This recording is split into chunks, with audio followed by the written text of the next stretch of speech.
بسم الله الرحمن الرحيم الحمد لله رب العالمين والصلاة والسلام على حضرة سيدنا مولانا محمد وعلى آله وأصحابه أجمعين. سبحانك لا علم لنا إلا ما علمتنا إنك أنت العليم الحكيم. اللهم علمنا ما ينفعنا وانفعنا بما علمتنا وزدنا علما يا أرحم الراحمين. اللهم افتح علينا حكمتك وانشر علينا رحمتك يا أكرم الأكرمين. Alhamdulillah. We'll start this session inshallah, or this lecture titled Food and Mental Health in the Islamic tradition. And inshallah subhanahu wa ta'ala, we'll be covering the following notions or the following aspects. And I thank all of you for your interest and for joining in, and also for your patience in the starting of this lecture. So today, inshallah, we'll touch upon the following ideas or the following concepts. We'll talk about the difference between food and nutrition, just to get our perspectives aligned, and then we'll talk, inshallah ta'ala, about the holistic approach of Islamic psychology, just very briefly, because these are sort of like introductions for the topic that we'll be discussing, inshallah. And then we'll talk about nutritional psychology, and how it is not a modern innovation, how that in the Islamic tradition, the relationship between nutrition and psychology has always been there.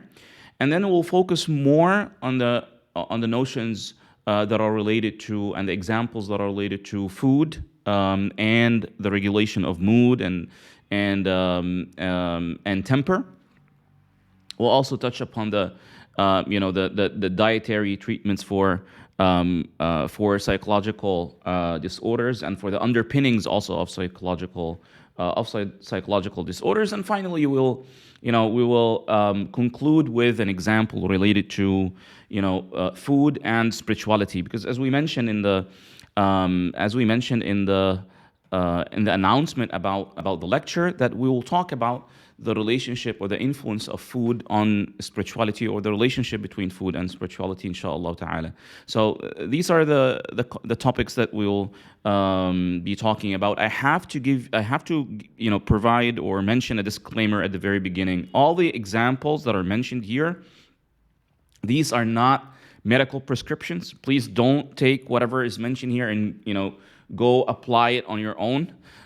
Because we're going to be mentioning examples of herbs and so on and so forth, and these, obviously, what we mention are examples that are mentioned in the traditional texts, and we present them as examples in theory, in principle, and I'll explain, inshallah, in due time, that our aim is not to say that whatever is mentioned in a traditional text, whatever is mentioned in one of the texts of the Muslim tradition, that we are sort of allowed to just, whatever is there is to take and apply immediately. The main aim is to talk about a relationship between food and the psyche.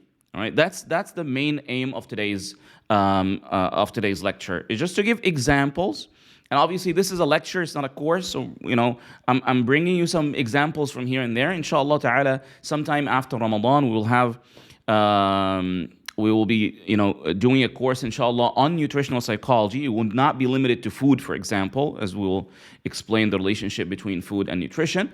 But we will gonna, go more in depth. The aim of this lecture is more to, establish that the relationship between food and the influence of food, between food and one's psyche, and the influence of food on one's psyche, and the usages of food to treat one's psyche. That's the aim.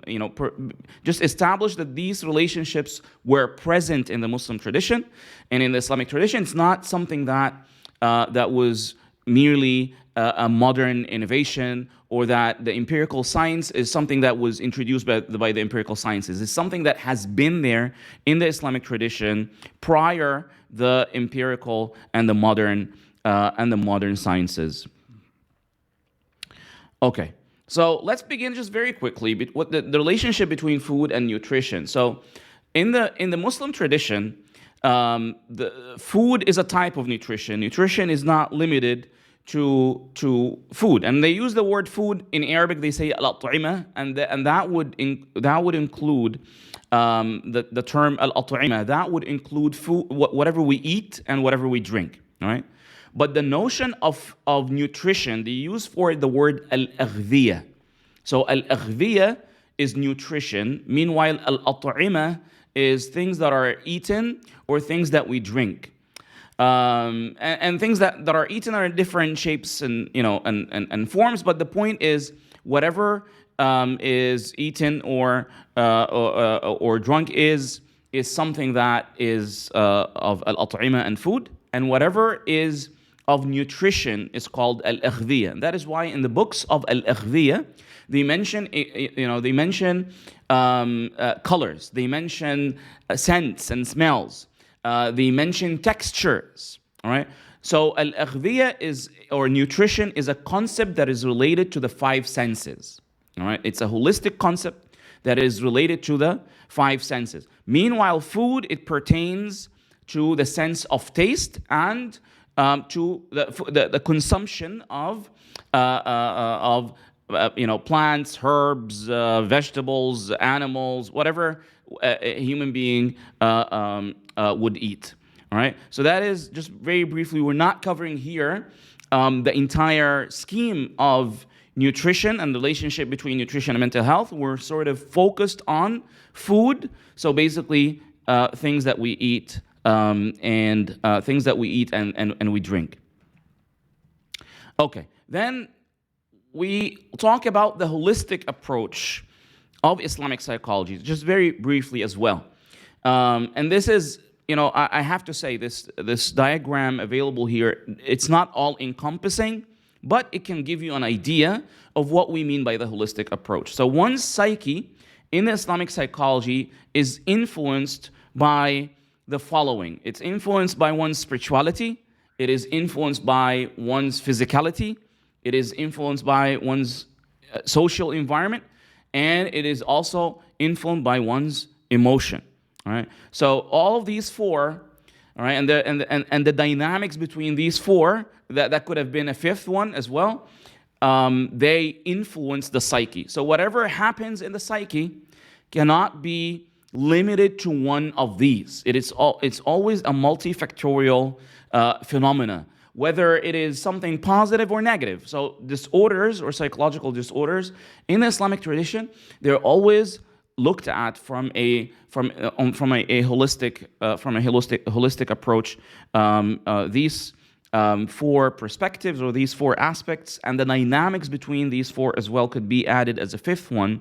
The interplay between these could be added as a fifth factor in there. And also what we mean by the physical, we'll explain this inshallah ta'ala. All right, what we mean by the physical is also multifactorial. All right, so the physical influences upon one's psyche are related to the quantity. So what I mean by quantity here, so when we're talking about nutrition, for example, so the quantity of the nutrition plays a role. The quality of the nutrition plays a role. The preparedness, meaning one's natural disposition or one's natural preparedness. Right? They call this in the Muslim tradition or in the works of medicine. They call this al-istidad al-tabi'i, the natural preparedness. So each individual human being is born with a unique natural preparedness that differs. Each one has a different and a unique natural preparedness from one another. So that sort of individual differences ought to be taken into account when we speak, and we're talking here about the natural or the physical individual differences. They also play a role in that.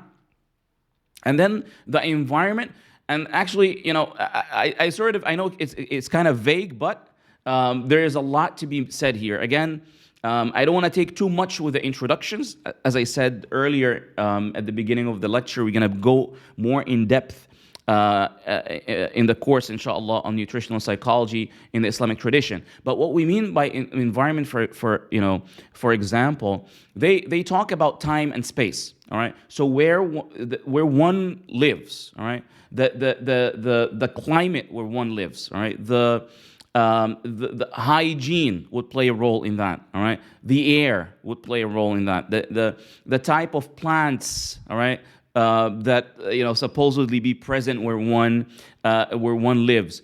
You would find sometimes in the books of medicine, and this is kind of it's very interesting. Subhanallah, in the Islamic medicine, you'd find scholars, for example, and physicians, for certain ailments, they would recommend that the person would move. All right. Obviously, this is not something that is in the modern era. It's not necessarily something that one is it's easy to be done to move to a certain place. All right, but the point is their approach to one's physicality and health is not limited to a pill. All right, it's not limited to a herb that one would drink or something. All right, they look at all the influences. So one's environment, climate would play a role. The nature of the air that one breathes would affect one's health.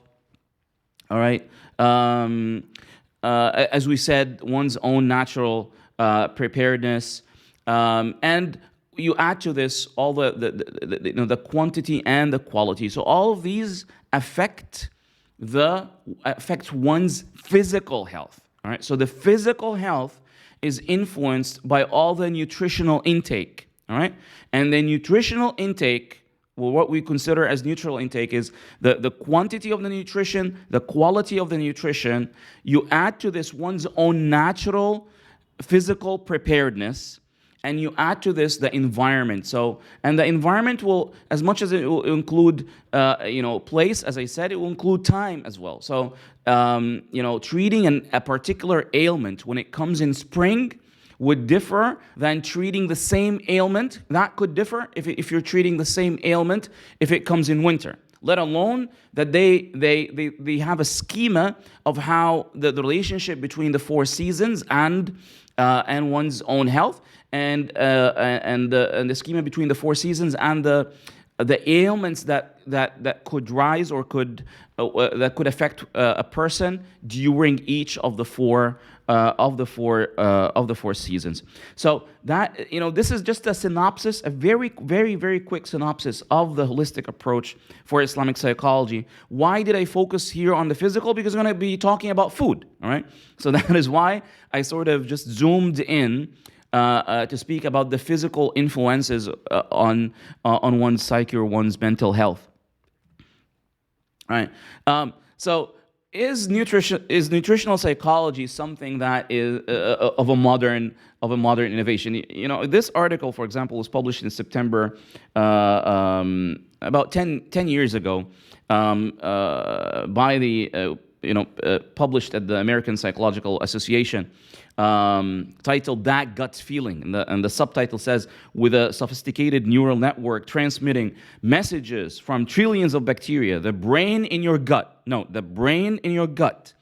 exerts a powerful influence over the one in your head," new research suggests. And in the article it says, stress-induced changes to the microbiome may in turn affect the brain and behavior. All right. So the research is saying that there's a relationship between the microbiome and one's behavior. And then it says a few studies suggest that defensive molecules the gut produces during infection, called inflammatory cytokines, disrupt brain neurochemistry and make people more vulnerable to anxiety and depression. So there is a relationship, basically, in the modern nutritional psychology between the gut and vulnerability towards particular psychological disorders. طيب, let's see, is this something that, again, I'm not talking here about the specific examples. I'm not talking about, a particular medical view. I'm talking here from a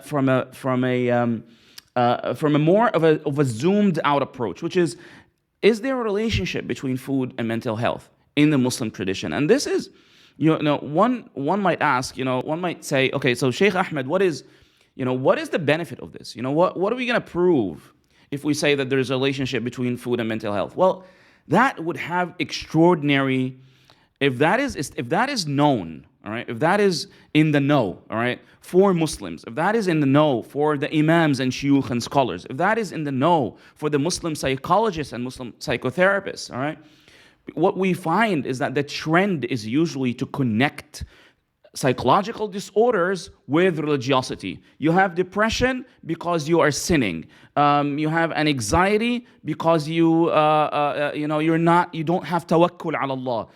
You get panic attacks. Well, maybe you are jinxed, or there is a jinn or some sort of a magic, and we limit the influences upon one's psyche to the mere spiritual aspects. All right.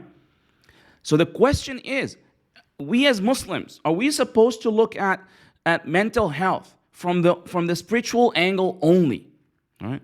Or could there be, reasons of biological reasons? Could there be reasons related to, daily habits, food intake, all right?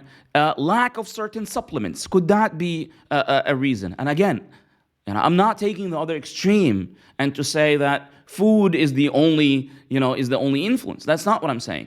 But I'm saying that a true Muslim psychologist or psychiatrist or psychotherapist, when they are treating their patients, all right, they ought to have a solid, as much as they need a solid background in the Islamic tradition in terms of the spirituality and so on and so forth, but they also need a solid understanding in nutritional psychology.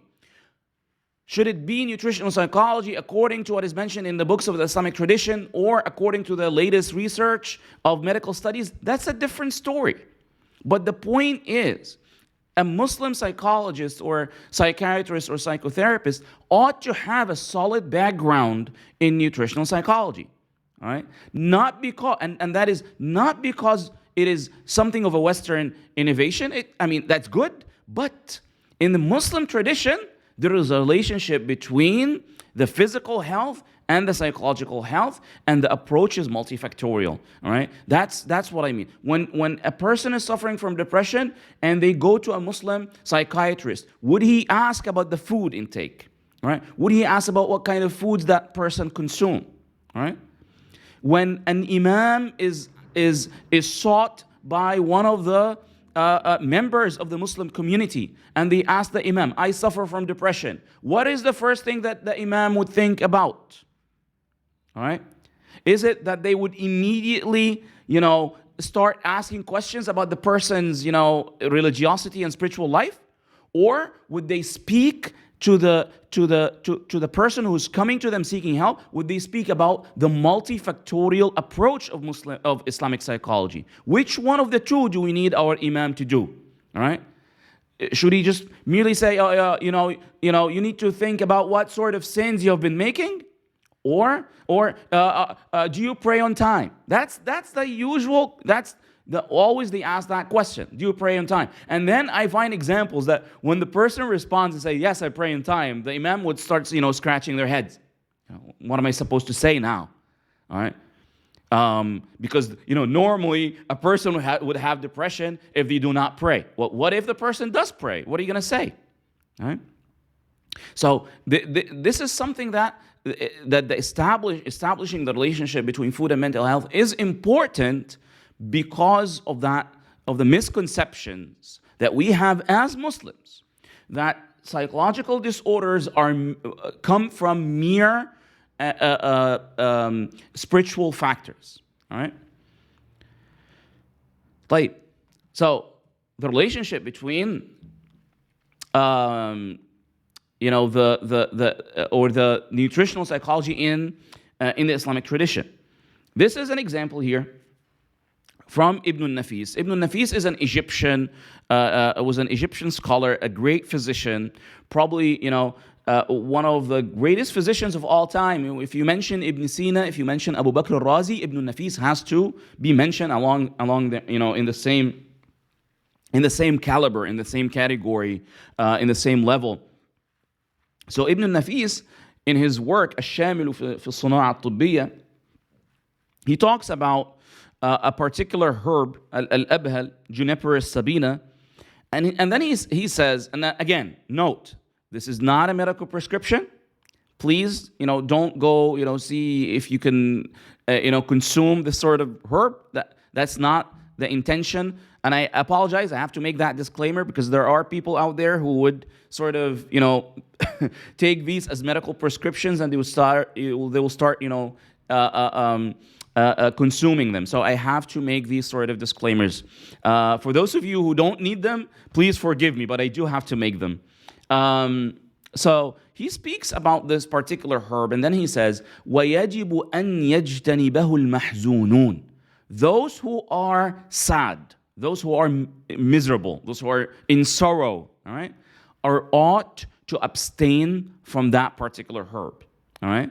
He says, حتى من النساء, even for women. And it seems that Ibn Nafis sees that women, for some reason, but this is something marginal to what we're talking about here, that perhaps men are more prone for sorrow or misery. I don't know that this is something that needs to be what Ibn Nafis meant there needs to be further researched. But the point here is that he's speaking about a particular herb, and he's saying that the consumption of this particular herb, and obviously he spoke before this line, he spoke about the medical benefits of it. But then he says, وَيَجِبُ أَن يَجْتَنِبَهُ الْمَحْزُونُونَ. So there are particular herbs that would escalate, that would maximize and magnify an emotional state. All right, and as we mentioned, perhaps very briefly, in the previous lecture last Friday on the emotional well-being, we touched upon the relationship between the chronic negative emotions, the relationship between chronic negative emotions and psychological disorders like depression. All right, so there's an accumulation of a negative emotion. So here Ibn Nafis is talking that a person who is mahzun, all right, so has an ongoing misery, an ongoing sorrow, ought to abstain from that particular herb. All right, so this could obviously, it's an obvious indication that Ibn Nafis saw that there is a relationship between particular foods and certain emotional states. All right, and we already established before that there is a relationship between chronic negative emotions and psychological disorders. That is something that is mentioned by a number of Muslim physicians and scholars. Again, we're still with Ibn Nafis, and here he speaks about rice, al-urz. And again, we can agree or disagree about the effect of rice and the benefits of rice. All right. But this is, so again, the aim is not the discussion on the positive or negative effects of eating rice, but the point is, here we have a Muslim physician who is speaking about the relationship between a particular type of food and certain psychological states, as we will read now. So he says فَكَذَلِكَ يَكُونُ مَا يُخَيِّلُ لَذِيذًا مُفْرِحًا. He's saying that rice could play a role or have a role in having, happy thoughts. All right. And then he says خلاف الخيالات الحادثة عن الأدخنة السوداوية. Right. So obviously, to really understand this, we would delve into that in the nutritional psychology course that is coming up. We're going to talk about the four temperaments, and we'll explain the framework of Islamic medicine, because to understand nutritional psychology in the Islamic tradition, you have to be well acquainted with Islamic medicine. So basically, he's saying that the melancholic temperament, melancholic temperament would often, a person of a melancholic temperament would often have a negative sort of negative thoughts. He says فإن تلك مفزعة موحشة. مفزعة, panic, all right? It cause panic, all right? And موحشة is sort of related to an anxiety, all right? So so he's saying that a melancholic temperament would often, a person of a melancholic temperament would often suffer from these. And then he says muhditha lil-gham. So these sort of thoughts, the negative thoughts, would cause in the person sorrow and misery. Wal-inqibad. So a notion of becoming a sort of like to enjoy seclusion. All right. Wal-khawf, fear. And then he returns back to the discussion, what he mentioned about rice. He says, فَلِذَلِكَ يُرِي أَحْلَامًا لَذِيذًا. He's saying that rice could bring in happy dreams. All right. So again, this is also something very important because it is established in the Muslim tradition that dreams can have various causes. All right. We usually think that what is always portrayed to us is that dreams either come from angels or come from the shaitan, or just a mere sort of it's not of a spiritual cause. So it's not the angels nor the devil, but something that is caused by one's experiences and so on and so forth. So it doesn't have any spiritual resemblance. That's usually the usual breakdown. But when you dig deep in the Muslim tradition, you find that yes, the spiritual influences on dreams, they're there. So whether they're angelic or demonic, but there are reasons as well related to food. So certain foods could cause certain dreams as well. All right. So it is not only spiritual causes. All right. And then psychological causes or emotional causes. Somebody is going through stress, so they might go through some negative dreams, that sort of speak. So the person's emotion. But then there also what we eat. And I know the Egyptians here who are attending the lecture would relate to what I'm saying now.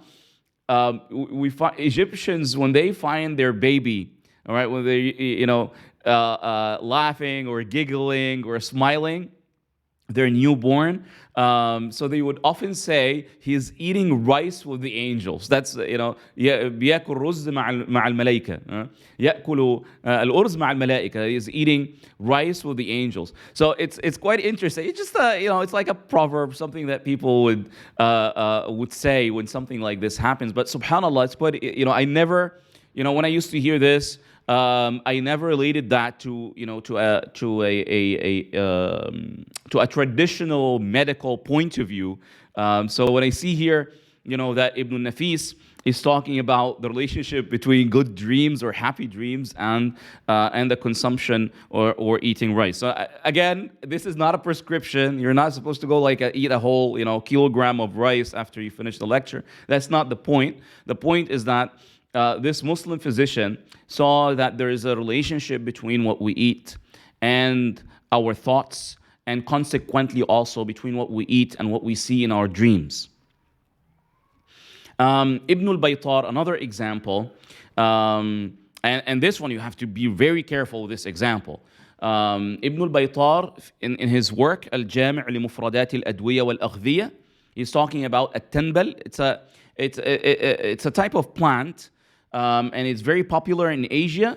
And if you Google betel, if you Google betel, you're going to see some of the negative effects because of the addiction of betel and the negative effects of that addiction on people's teeth. So again, it's not that when you read something in the traditional text, you just take it and apply it right away. That's not right. Okay. So again, the point here is not the discussion on at-tanbal or betel per se, but the fact that a Muslim physician of the 7th Hijri century, so about about 800 years ago, establishes a relationship between food and mood. All right. So he says, وَإِذَا أُكِلَ وَرَقُهُ, if one consumes or eats the leaves of this plant, وَشَرِبَ بَعْدَهُ الْمَاء طَيَّبَ النَّفْسِ. Right? So it's something that brings good health to eat these sort of leaves and to drink water after it. And then he says, وَأَذْهَبَ الْوَحْشَةِ. All right. Again, wahsha it comes from the feeling of one wants to be secluded, does not want to mingle with people. وَمَازَجَ الْعَقْلَ قَلِيلًا. And then he says, وَأَهْلُ الْهِنْدِ يَسْتَعْمِلُونَهُ بَدَلًا مِنَ الْخَمْرِ. Saying the people of India use it instead of alcohol. And then he says, وَيَأْخُذُونَهُ بَعْدَ أَطْعِمَتَهُم. So they would eat it after they would have their meals. فَيُفْرِحُ نُفُوسَهُم وَيَذْهَبُ بِأَحْزَانِهِم. So he make them happy, and it pushes away their sorrows and miseries. Again, this is not to say, please consume, betel. Again, you can Google the negative effects of addiction on betel nuts, or just Google betel and addiction. You'll find the negative effects of that. So that's not the point. Our discussion is not on betel, but rather on the fact that Ibn al-Baytar, as a Muslim physician of the 7th Hijri century, he has no problem to relate moods to foods. All right, he has no problem in doing that. All right, so it is not, again, it's not merely spiritual. All right, because what happens is that when people, for example, sometimes people get certain mood swings. All right, so they wonder immediately, is there something spiritual? Why am I now feeling sort of? Why do I feel qabd? Qabd is to have to have in a sense could mean a lack of vitality, all right? But a mixed sense of sorrow with being anxious. And why do I feel this? So people, the first question they ask themselves, what about the spiritual, factor? And they think about a spiritual reason, a spiritual cause that makes them, in that state of al-qabd. And that could be very well true, but it also could be because of something that they ate. All right? That's the point. It could be something that you ate. It's not necessarily something spiritual. And it could be both. It could be both. All right? So we don't want to narrow our perspectives of things.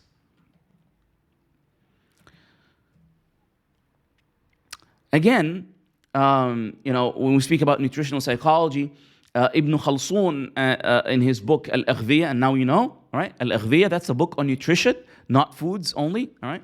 So he speaks about lisanu thawr, and lisanu thawr is not like the tongue of an, that'll be a literal translation, the tongue of an ox, but that's not that. It's a type of herb called lisanu thawr, all right? Because if you read these texts and you understand them just face value without understanding the backgrounds, you would think that lisanu thawr is the actual tongue, the tongue of the animal, but it's not. It's a type of a herb that's called lisanu thawr. So and then he says, وَمِنْ أَجَلِّ أَدْوِيَةِ الْقَلْبِ, one of the greatest treatments or medicines for the heart, وَأَشَدِّهَا وَمِنْ أَجَلِّ أَدْوِيَةِ الْقَلْبِ وَأَشَدِّهَا اخْتِصَاصًا, and it's very special to treating the heart, لسان الثور وهو الكحيلاء. He is explaining it's another name that they use to refer to this particular herb. And then he says ينفع من الخفقان, so it treats palpitations, heart palpitations. And then ويذهب التوحش. Here the editor wrote the word after التوحش. He says والخم. I believe it should have been written as والغم, because of what comes after. It says وَالْأَفْكَارُ السَّوْدَوِيَّةِ, melancholic thoughts. So he's saying that this particular herb could treat melancholic thoughts, could treat chronic misery. Again, is this a prescription? No, it is not. We're saying that this 7th century Muslim physician, in his book on nutrition, he is drawing a relationship between a particular herb and the treatment of melancholic thoughts, of negative thoughts, of chronic misery, or of a state of misery, not necessarily chronic, because the word chronic is not mentioned here. One could, perhaps, take that, infer that from his words, but it's not limited to chronic. Last but not least, when we speak about the presence of food and the food consumption, the relationship between food and nutritional psychology. So there's a book that is a very famous book called مختصر تذكرة الإمام السويدي or السويدي. I'm not quite sure of the pronunciation of his laqab.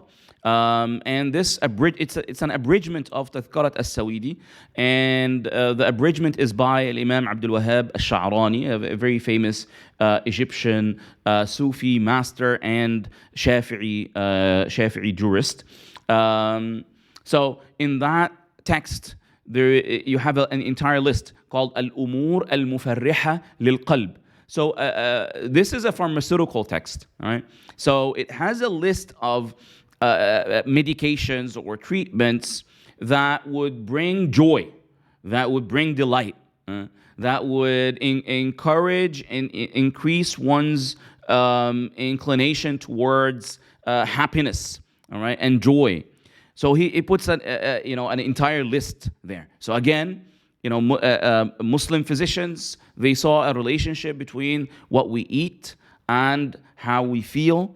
And we mentioned in the prior, and I would refer you to the recording. It's available. We posted that on the Facebook page on the recording of the previous lecture of last Friday, where we talked about the text Mufarrih al-Anfus.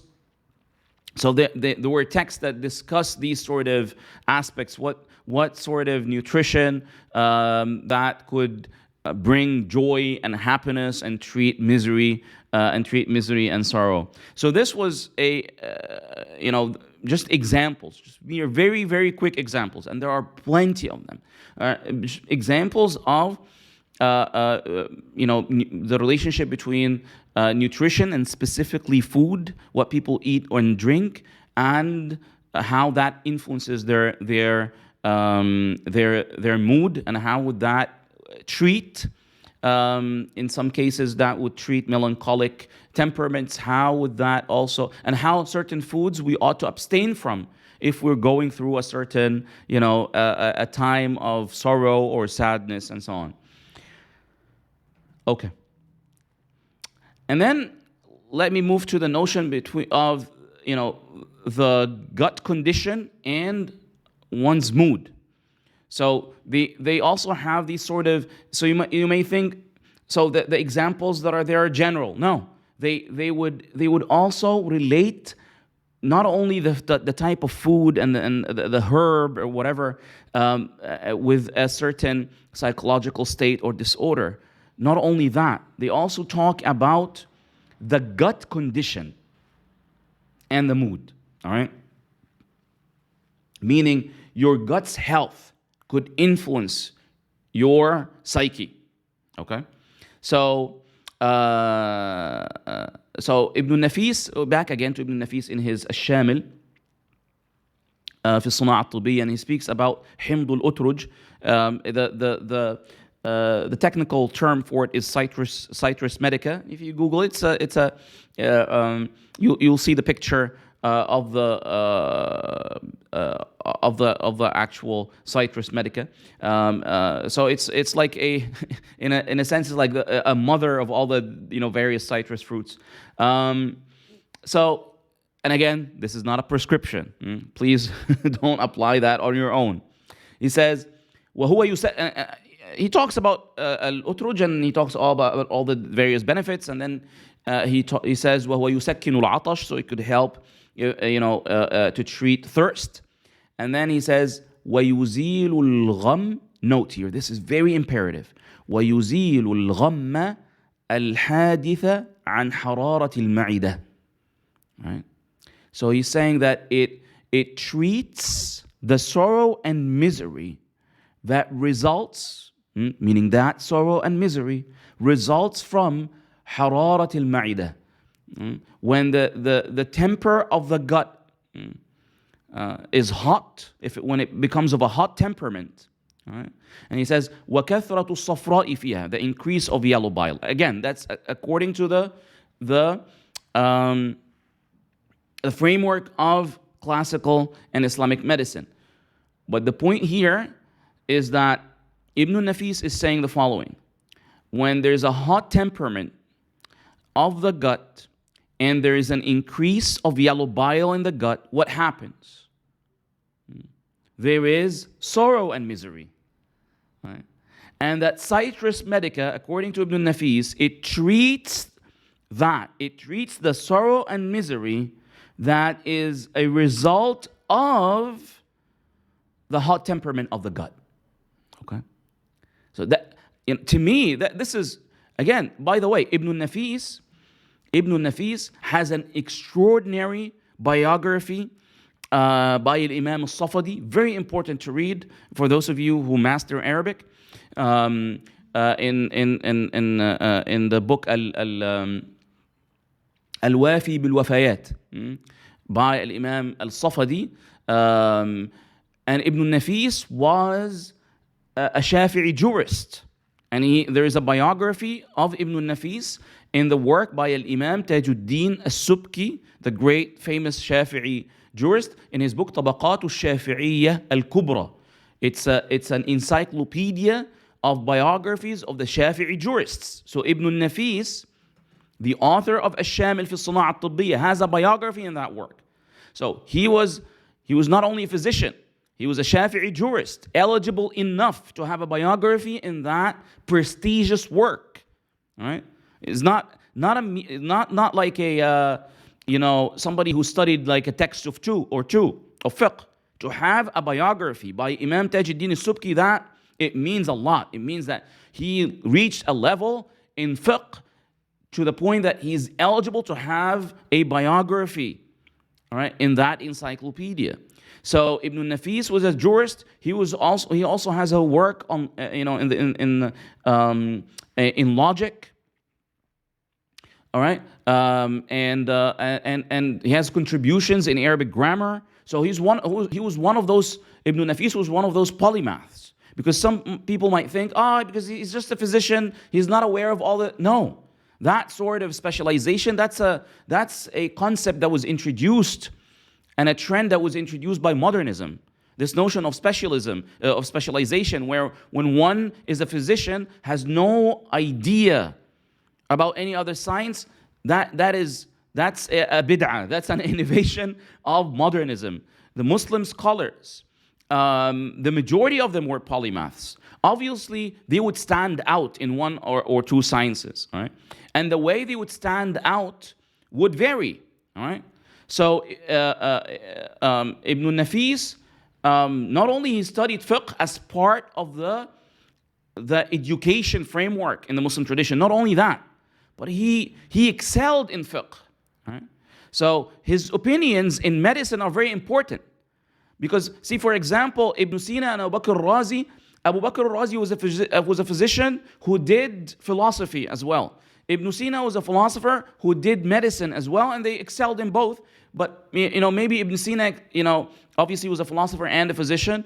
Abu Bakr al-Razi was also a great physician, but in philosophy, not as Ibn Sina in medicine.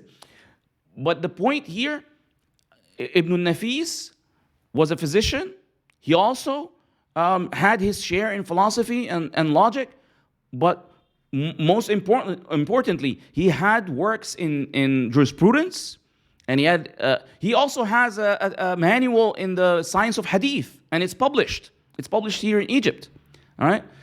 So he has a mukhtasar, or a treatise in the science of hadith nomenclature. So Ibn Nafis is a well-rounded scholar. He is aware of all the various concepts and ideas of the different Islamic sciences. So he's not a mere physician who had no idea what's going on in fiqh and what's going on in aqeedah and what's going on in hadith and what's going on in tafsir. No, he's aware of that. Okay? So his views are very important. Okay? So he's somebody who's aware of the theological discussions and the philosophical discussions. And he finds no problem in establishing that a particular temperament of the gut could influence one's mood and psychological health, and that would require a certain treatment and a certain intake to treat this ailment. Lastly speaking, and then inshallah subhanahu wa ta'ala we can open the floor for questions. And so he says here, Al-Imam Al-Gumshukhanawi in Jami' Al-Usul, a very great, one of the late Naqshbandi sages and Sufi masters. So this work of his is very important, called Jami' Al-Usul, and he speaks about the conditions. He speaks about the conditions for al-khalwa, all right, which is a type of a Sufi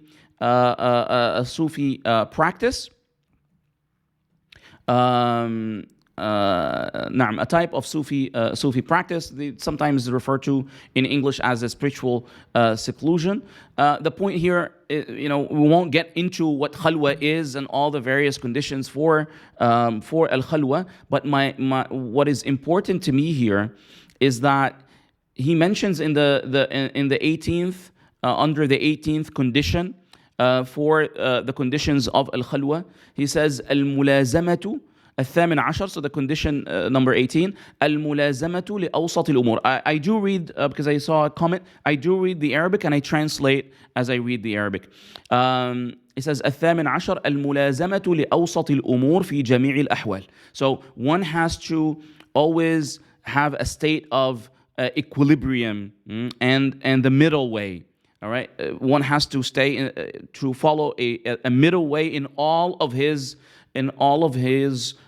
states and conditions. So when it comes to food, for example, when it comes to hunger and thirst, when it comes to what we eat, what a person would eat and drink during al-khalwa, it has to be of the middle path.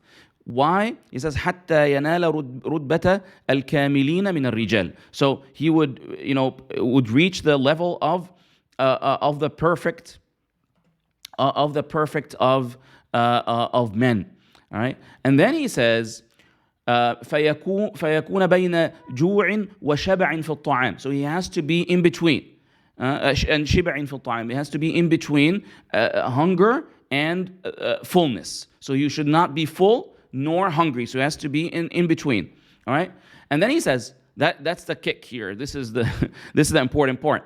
وقال بعض المتأخرين. He's saying some of the late Sufi masters said, وقال بعض المتأخرين ينبغي أن يكون طعام الخلوة دسما. All right, so the food of al-khalwa has to be fatty, but then he says من غير حيوان. All right, not from an animal. وما خرج من الأنعام. So not from animals. All right? It has to be fatty, but not from animals. So here, Al-Imam Al-Gumshukhanawi radiallahu ta'ala anhu, this great Naqshbandi sage, is mentioning that in the khalwa, which is a spiritual, it's a spiritual practice. All right? There are conditions related to the quantity of food. But then, and this is usually what we mention, this is what is common. People usually know that the quantity of food affects spirituality in some way, shape, or form. The very least, it makes, if one consumes too much, becomes heavy, so they would not have, they won't have the vitality for, salah and dhikr and supplication, so on and so forth. But here he's not only talking about quantity, he's also speaking about the quality of what a person eats. So he's saying the one who is in khalwa needs fatty foods, but they're not animal fat. So it has to be a plant-based fat. Or one could also speak about fish. All right, so it's not necessarily plant, by the way.